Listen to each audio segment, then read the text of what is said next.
विनय, भले ही हमारी love marriage है पर तुम तो शायद शादी के बाद वो पहले वाला प्यार भूल ही गए हो। जब देखो तब शहर के बाहर चले जाते हो। इधर मैं रात दिन बिल्कुल अकेली हो जाती हूँ। मेरी जान, माया स्वीट हार्ट, अगर काम नहीं करूंगा तो तुम्हारा ख्याल कैसे रखूंगा? काम तो मुझे करना पड़ेगा।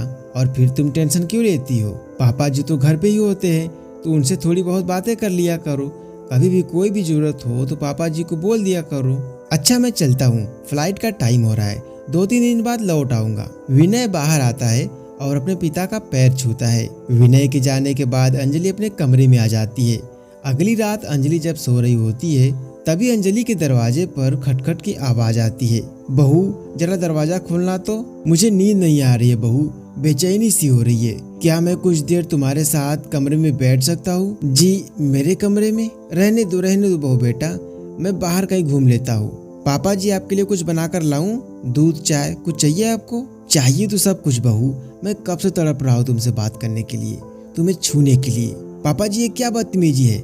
मैं आपका बहू हूँ, आपको शर्म आनी चाहिए मेरे साथ इस तरह की बातें करते हुए। निकल जाइए मेरे कमरे से अभी के अभी, वरना मैं विनय को सब कुछ फोन करके बता दूंगी। अरे बहू तुम तो गुस्सा हो गई। जा रहा हूँ, मैं तो बस तुम्हारे पास थोड़ी देर बैठने आया था। यह कि मैं तुम्हें गंदी निगाहों से देख रहा था, तुम्हें छूने की कोशिश कर रहा था। विनय तुम्हारी बातों पर यकीन ही नहीं करेगा क्योंकि वह मेरा बेटा है और मुझे बहुत प्यार करता है। मेरे बारे में यह सब कहते हुए तुम्हें शर्म नहीं आएगी कि तुम्हारे अपने ससुर ने ही तुम पर गंदी निगाह डाली? मैं आपको शराफत से कह रही हूँ, आप इस समय यहाँ से चले जाइए, मुझे और कुछ नहीं कहना सुनना।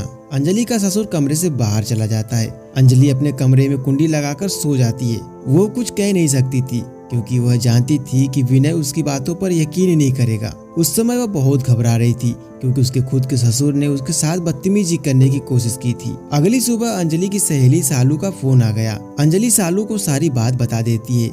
अगले दिन विनय वापस लौट आता है। अंजलि का ससुर हैरान था कि वो उससे बहुत अच्छे से बात कर रही है और उसने विनय को कुछ भी नहीं बताया। अरे बस अंजलि, 2 पराठे पहले ही खा चुका हूँ, बस अब और नहीं। अरे खा लो, पता नहीं बाहर कैसे खाते होंगे। विनय, मैं सोच रही थी कि हमें शादी में तो जाना ही है, तो पापा जी घर पे अकेले रह जाएंगे, तो क्यों ना हम पापा जी को भी अपने साथ शिमला ले चले। चलो, वैसे भी मेरे बेस्ट फ्रेंड की शादी है, उसे अच्छा लगेगा अगर मैं अपने पूरे परिवार के साथ उसकी शादी में जाऊंगा तो। अंजलि के ससुर को लगा कि शायद खुद अंजलि उसमें इंटरेस्ट दिखा रही है, इसलिए वह उसे अपने साथ ले जा रही है। नहीं तो अंजलि कभी भी उसे अपने साथ नहीं ले जाती। और फिर कुछ दिनों बाद अंजलि विनय और अपने ससुर के साथ मनाली जाती है, जहाँ पे उसके दोस्त की शादी होती है। वहाँ पर सभी एक दूसरे से मुलाकात करते हैं और फिर शादी अटेंड करने के लिए चले जाते हैं। शादी में सालू जानबूझकर अंजलि के ससुर से चिपक रही थी। उसे तो अंजलि के ससुर का सच सामने लाना था, पर कैसे, यह तो आगे कहानी में पता चलेगा। शादी खत्म होने के बाद सभी फैमिली मेंबर्स अपने अपने घर जा चुके हैं।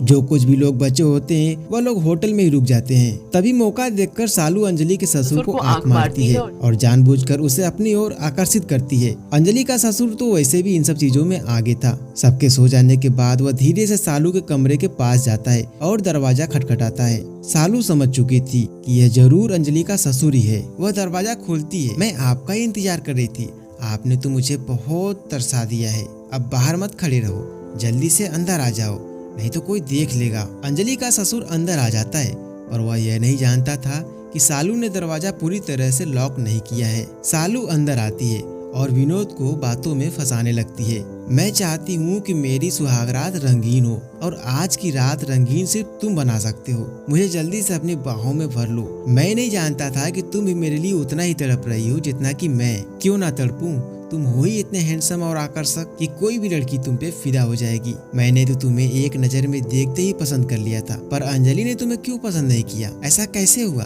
उसका नाम भी मत लो मेरे सामने, वो तो मुझे एक नजर देखती तक नहीं। न जाने कितने मौके दिए मैंने उसे। जब भी विनोद बाहर गया मैंने उसे कई बार छूने की कोशिश की, उसके नजदीक जाने की कोशिश की, पर हर बार उसने मुझे निराश किया। मैं तो उसके साथ सुहागरात मनाना चाहता